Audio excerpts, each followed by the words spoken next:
ಓಂ ಶ್ರೀ ಗುರುಭ್ಯೋ ನಮಃ. ಹರಿ ಓಂ.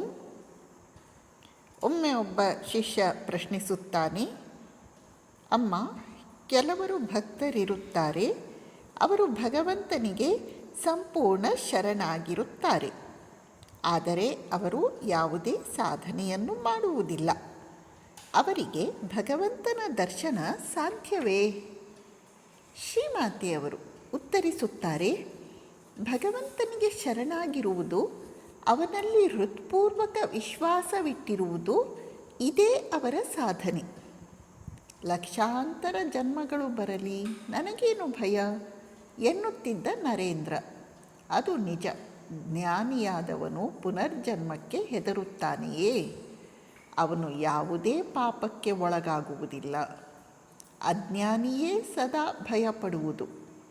ಎಷ್ಟೋ ಜನ್ಮಗಳಲ್ಲಿ ನೋವು ಕಷ್ಟಗಳನ್ನು ಅನುಭವಿಸಿ ಕೊನೆಗೊಮ್ಮೆ ಭಗವಂತ ಬೇಕು ಎಂದು ಮನುಷ್ಯ ಹೇಳುತ್ತಾನೆ. ಶ್ರೀಮಾತೆಯವರು ಇನ್ನೊಂದು ಸಂದರ್ಭದಲ್ಲಿ ಹೇಳುತ್ತಾರೆ, ಜನ ತಮ್ಮ ಅಹಂಕಾರದಿಂದ ಅನುಭವಿಸುವ ಕಷ್ಟಗಳಿಗೆ ಕೊನೆಯೇ ಇಲ್ಲ. ಇಷ್ಟೆಲ್ಲ ಆದ ಮೇಲೆ ಕೊನೆಗೆ ಹೇಳುತ್ತಾರೆ, ನಾನಲ್ಲ, ಹೇ ಭಗವಂತ, ನೀನೇ. ಒಮ್ಮೆ ಒಬ್ಬ ಭಕ್ತ ಪ್ರಶ್ನಿಸುತ್ತಾನೆ, ಮನುಷ್ಯನಿಂದ ಸ್ವಂತವಾಗಿ ಏನನ್ನೂ ಮಾಡಲು ಸಾಧ್ಯವಿಲ್ಲ. ಅವನ ಮೂಲಕ ಪ್ರತಿಯೊಂದನ್ನೂ ಮಾಡಿಸುವವನು ಭಗವಂತನೇ ಅಲ್ಲವೇ ಅಮ್ಮ? ಶ್ರೀಮಾತೆಯವರು ಉತ್ತರಿಸುತ್ತಾರೆ, ಹೌದು, ಅದೇನೋ ನಿಜ. ಆದರೆ ಮನುಷ್ಯನಿಗೆ ಯಾವಾಗಲೂ ಇದರ ಅರಿವು ಇರುತ್ತದೆಯೇ?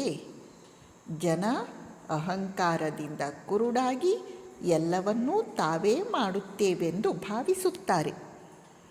ಅವರು ಭಗವಂತನ ಮೇಲೆ ಭಾರ ಹಾಕುವುದೇ ಇಲ್ಲ.